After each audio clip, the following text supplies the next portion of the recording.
Kesenian, tradisi, hingga bahasa setiap penjuru Nusantara punya kekhasannya masing-masing. Hal inilah yang membuat Indonesia kaya akan budaya.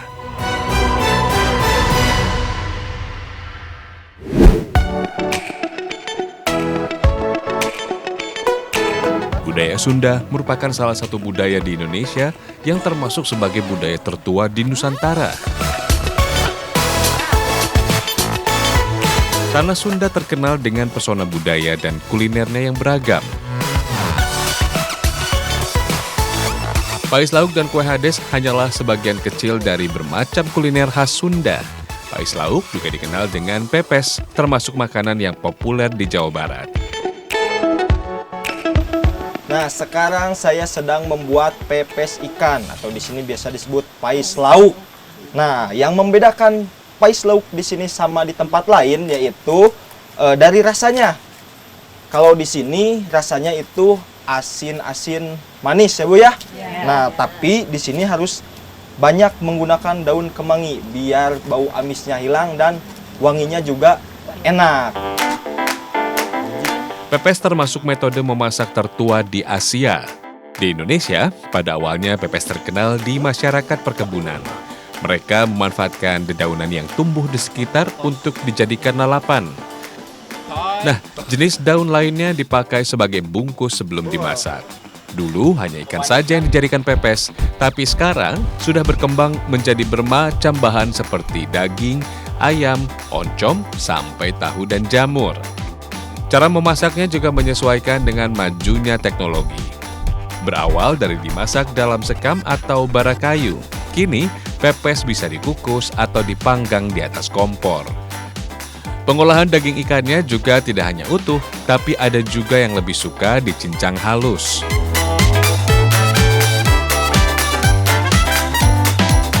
Kue hades adalah salah satu makanan legit khas Sunda yang selalu muncul setiap ada hajatan atau selamatan. Bahan utamanya tepung ketan. Tepung ketan mengandung zat pati yang sangat tinggi. Di dalamnya ada amilod pektin yang membuat tepung ketan menjadi lebih pulen dibanding tepung lainnya. Awalnya kue hades berwarna coklat yang berasal dari gula merah. Sekarang warna kue tergantung selera. Kalau di sini lebih sering yang berwarna merah muda dan putih. Ini mencerminkan warna bendera Indonesia.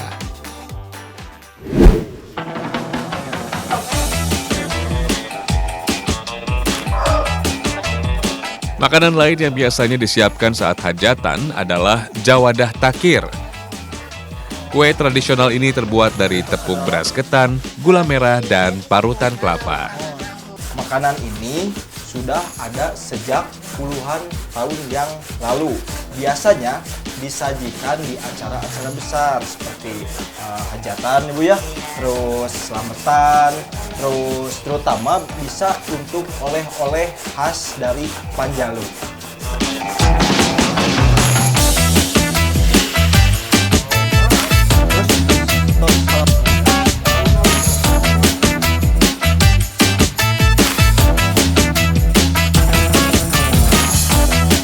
Biasanya, masyarakat di sini tidak membungkus jawadah takir, tapi hanya ditempel di atas daun pisang kering kecil.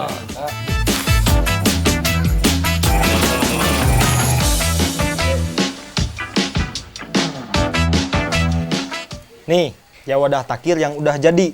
Setelah tadi dimasak hampir 2 jam dan memerlukan tenaga ekstra, akhirnya jadi juga. Dan sekarang saya mau nyobain nih jawadah takirnya. Rasanya manis, teksturnya lembut, agak kenyal, seperti dodol ya Bu ya? Iya. Pokoknya enak.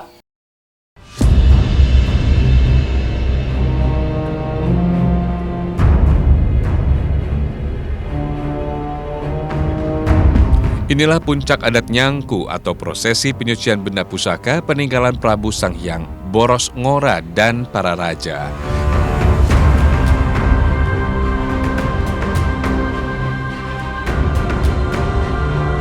Istilah Nyangku berasal dari bahasa Arab Yanko yang artinya membersihkan.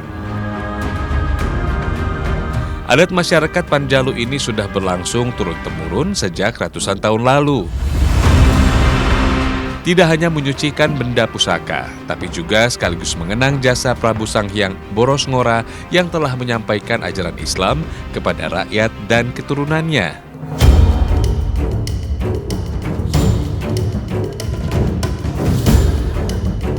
Dalam nyangku ada iring-iringan pembawa benda pusaka ke Nusa Gede yang berada di tengah-tengah situ Panjalu. Kegiatan ini diiringi musik gemyung dan bacaan sholawat Nabi. Di Nusa Gede, masyarakat juga berziarah ke makam Prabu Haryang Kancana, anak dari Prabu Boros Ngora.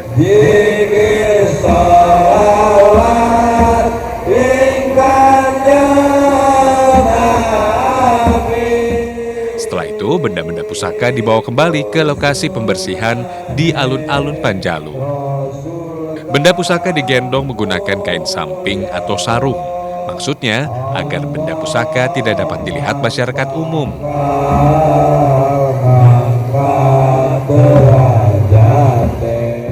Upacara adat nyangku dilakukan pada bulan Rabiul Awal minggu terakhir. Biasanya pada hari Senin atau hari Kamis. Awalnya tujuan upacara adat nyangku untuk membersihkan pusaka kerajaan Panjalu dan sebagai salah satu misi penyebaran agama Islam. Sekarang hanya sebatas membersihkan benda-benda pusaka peninggalan kerajaan Panjalu.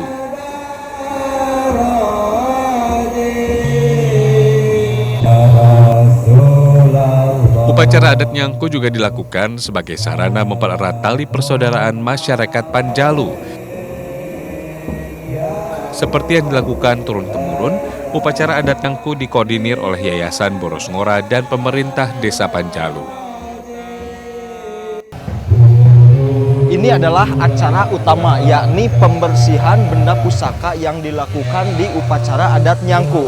Nah, tadi itu adalah benda utama yang ada di Panjalu, Ciamis. Nah, kita lihat seperti apa prosesi pembersihannya. Ayo,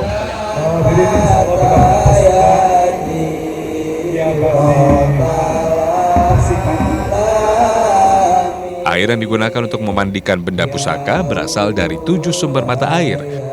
Mulai dari Situ Lengkong, Karantenan Gunung Sawal, Kapunduhan, Cipanjalu, Kubang Kelong, Pasanggrahan, Bongbang Kancana, Gunung Bitung, dan Ciomas.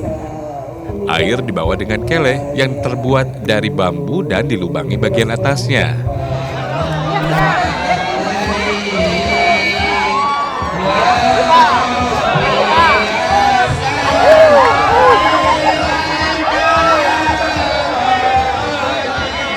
ini adalah prosesi siraman. Nah, masyarakat di sini percaya bahwa menyiramkan air di sini dapat mendatangkan berkah untuk masyarakat Panjalu.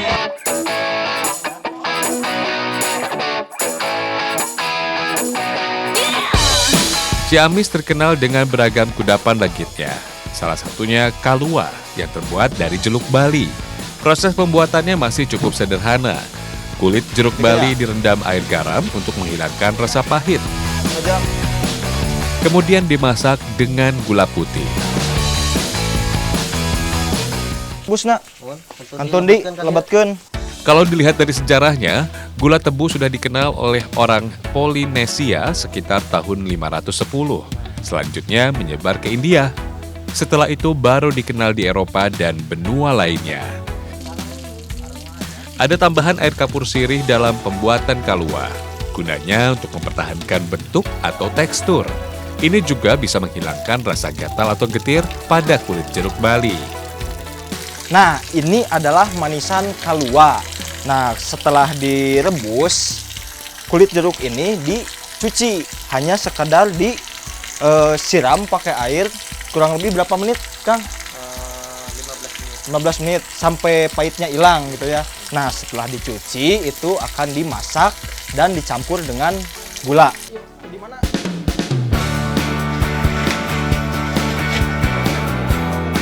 Gula tidak hanya dipakai untuk pemanis saja, tapi juga bisa memperbaiki tekstur dari kulit jeruk dan menjadi pengawet alami. Enak ya Kristen.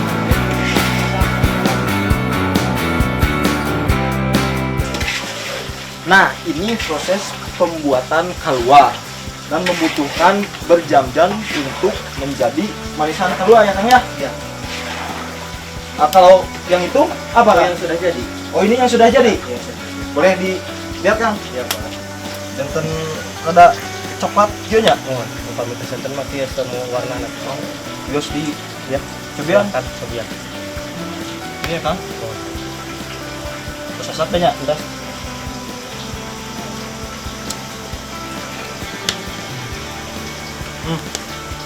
Amis bisanya. Amis. Ini kulit jeruk yang tadi dimasak. Nah, ya kalau udah matang seperti ini, warnanya berubah menjadi coklat keemasan. Rasanya sangat manis, cocok untuk yang suka manis dan menjadi kenyal. Enak sih, mantap. Enak kan?